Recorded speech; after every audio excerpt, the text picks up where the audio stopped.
Somos Adrián ¿Y Blanca? y hemos venido a hablar de archivos y fuentes documentales para el estudio de la inmigración española a América. En primer lugar, cuando los historiadores nos enfrentamos al reto de investigar los movimientos migratorios, es inevitable preguntarse por dónde empezar. Para esta comunicación hemos decidido plantear una propuesta o breve metodología, como quieran, que en caso de implementarse en un futuro pueda ayudar a estos investigadores con el arduo trabajo de depurar las innumerables aristas de este fenómeno.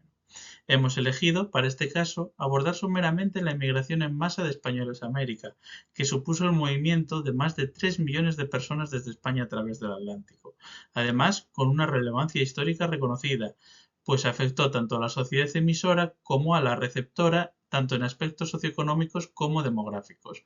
Por ello, se hace trascendental la realización de estos estudios históricos que permitan acercarse al fenómeno no tanto desde una perspectiva cuantitativa, sino más bien cualitativa, conociendo a sus protagonistas, los emigrantes. En este sentido, el correcto manejo de la documentación es capital para poder llevar los diversos proyectos de investigación a buen término. El problema reside en la dispersión de esta documentación y la falta de medidas adecuadas para su conservación. Además, una gran parte de las colecciones documentales para este fenómeno se encuentran en archivos internacionales, no siendo siempre posible su correcta consulta. Por ello, intentaremos acercarnos a partir de este punto a algunos ejemplos de archivos y de tipologías documentales que sería interesante poder aunar bajo un centro de estudio común que impulse este tipo de trabajos académicos. Bien, lo primero que tenemos que preguntarnos tras esto es cómo se estudia la inmigración a América. Y para ello, cualquier historiador que quiera acercarse a este fenómeno debe acercarse a los archivos públicos españoles, también archivos americanos, y utilizar diversa tipología documental, como la epistolar, pasaportes, etc. También tenemos, por otra parte, archivos que se alejan un poco de lo que son archivos institucionales públicos, como son los archivos de la inmigración o los archivos en línea, que pueden facilitar mucho la consulta de estos documentos. Por ejemplo, en los archivos públicos españoles tenemos el primero que vamos a hablar, el AGA. Este archivo, entre sus fondos, destaca la documentación del Ministerio de Asuntos Exteriores, que conserva los relativos al Servicio Exterior de España. Es una de las principales fuentes de información para estudiar el periodo de la inmigración en masa. Documentación generada por las oficinas diplomáticas en su misión de controlar a los ciudadanos españoles en el extranjero. También tiene documentación relacionada con las asociaciones españolas, los libros de registros como índice de pasaportes, nómina de españoles nacionalizados, argentinos, cédulas de identificación, el registro civil, nacimientos, matrimonios, defunciones, pasaportes o series sobre inmigración. En ella se pueden encontrar documentación sobre los permisos, leyes argentinas que afectan a españoles, por ejemplo. También tenemos el Servicio Exterior de España en México, entre cuya documentación encontramos algunas partidas que son muy interesantes, como actas de nacimiento, certificados de nacionalidad, comprobantes de cédulas y matrículas, pasaportes o el propio registro civil. Por ejemplo, tenemos aquí el pasaporte de Emilio Fierro Álvarez, un leonés natural de Cármanes, en la montaña leonesa, que lo sacó en México para poder viajar a España con una finalidad recreativa. Volvió a México en enero, por lo que es probable que el motivo de su visita estuviese relacionada con la celebración de la Navidad en su casa. También podemos encontrar en el mismo Archivo General de la Administración un registro de pasaportes que se organizan en base como estos libros.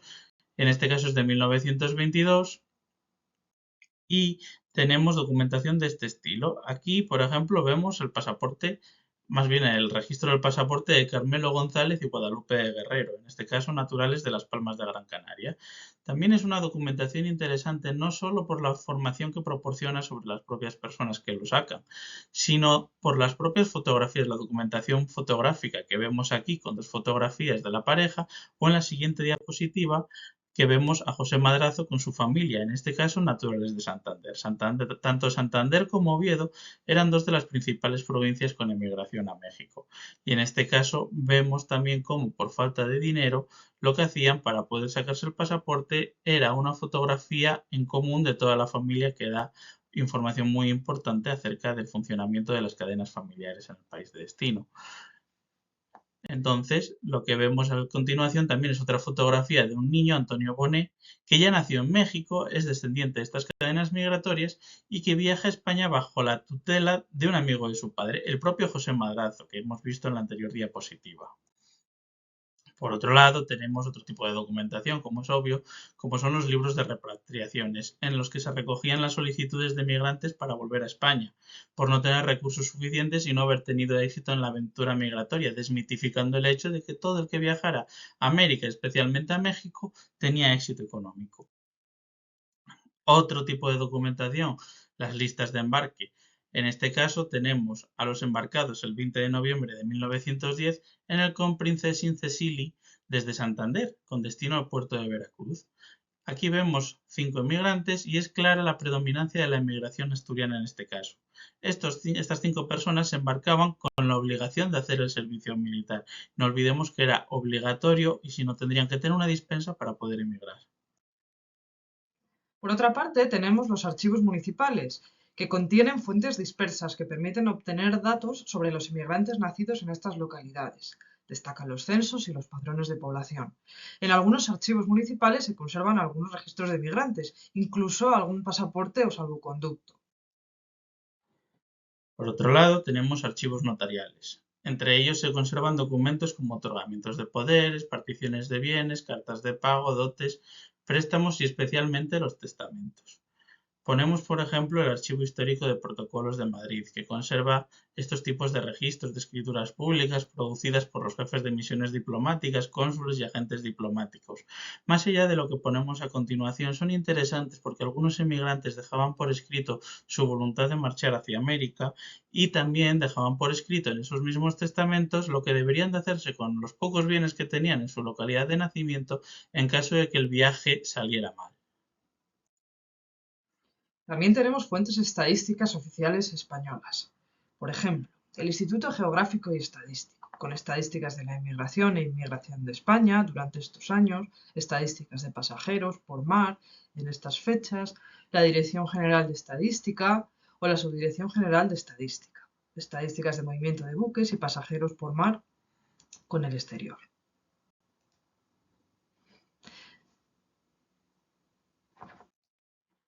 Por otro lado, también tenemos archivos americanos, entre los que destacan El de Argentina, el Archivo General de la Nación de Argentina, conserva el registro de entrada de pasajeros al puerto de Buenos Aires entre 1821 y 1869. También conserva el Censo Nacional de Población y Económico-Social. En este censo aparecen el nombre, los apellidos, el sexo, edad, nación, profesión, religión, estado civil y número de hijos. Tras el Censo Nacional de 1895 se incluyeron los datos relativos a las actividades económicas y sociales. La serie Contaduría Nacional conserva listados de pasajeros entre 1874 y 1916.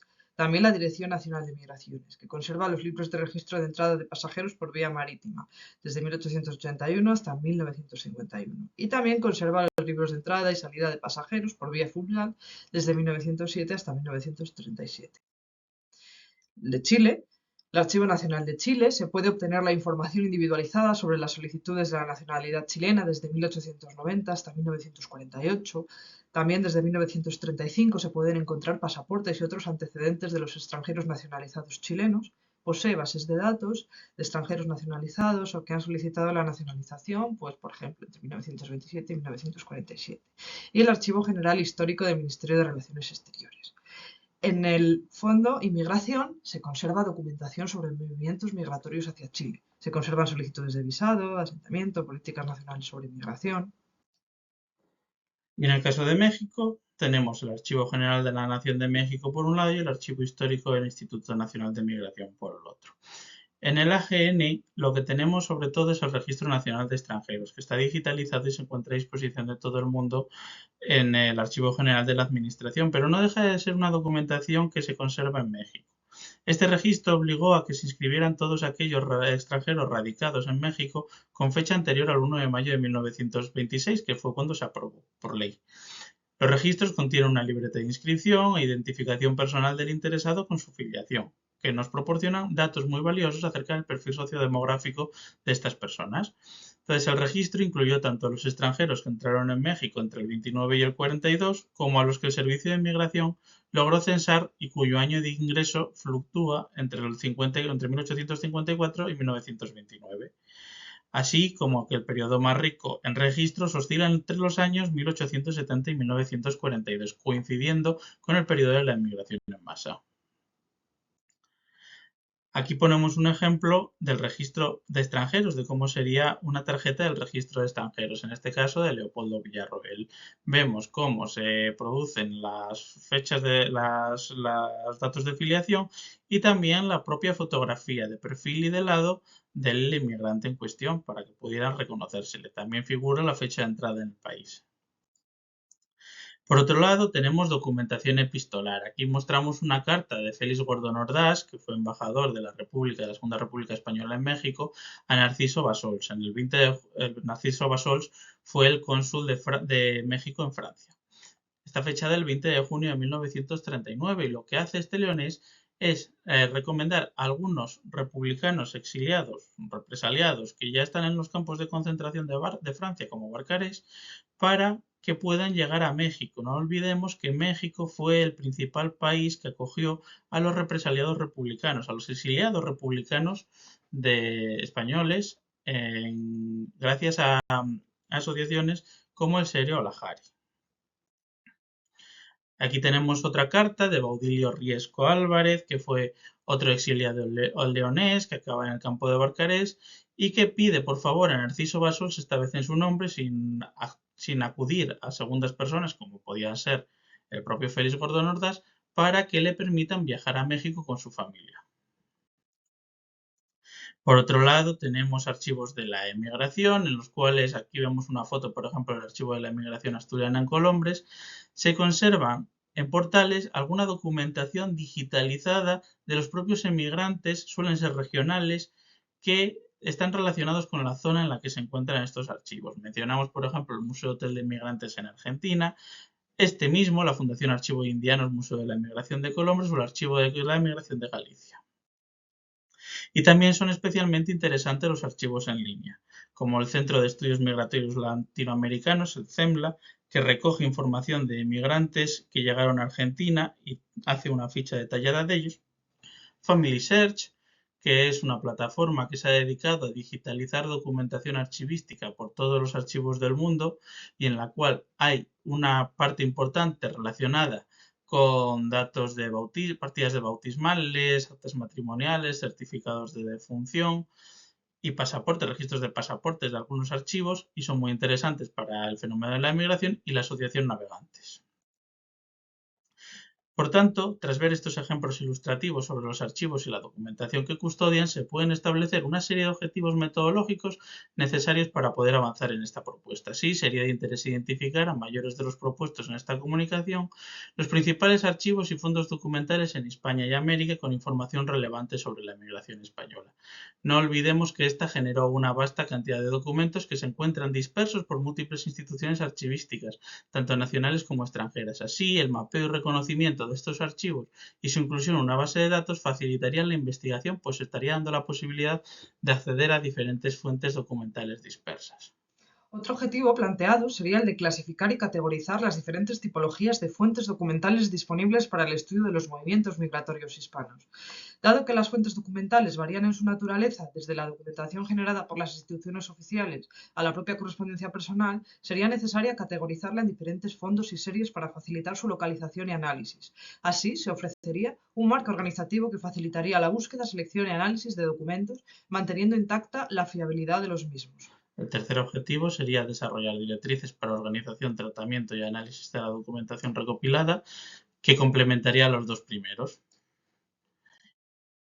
Y como conclusiones tenemos: en base a los objetivos detallados, se facilitaría el estudio de la inmigración española hacia América, al establecer directrices para la identificación, recopilación, organización y análisis de fuentes documentales dispersas, creando un marco de trabajo accesible a los investigadores. También es importante profundizar en una perspectiva de trabajo multidisciplinar, y la digitalización y preservación de la documentación son pasos necesarios para democratizar el acceso a las fuentes históricas y asegurar su conservación. Por último, llevando a cabo los 3 pasos anteriores, tenemos que proponer la creación de un centro de estudios migratorios hispanoamericanos que se dedique a la recopilación, digitalización, preservación y análisis de esta documentación. Por ello, les damos muchas gracias por habernos atendido. Muchas gracias.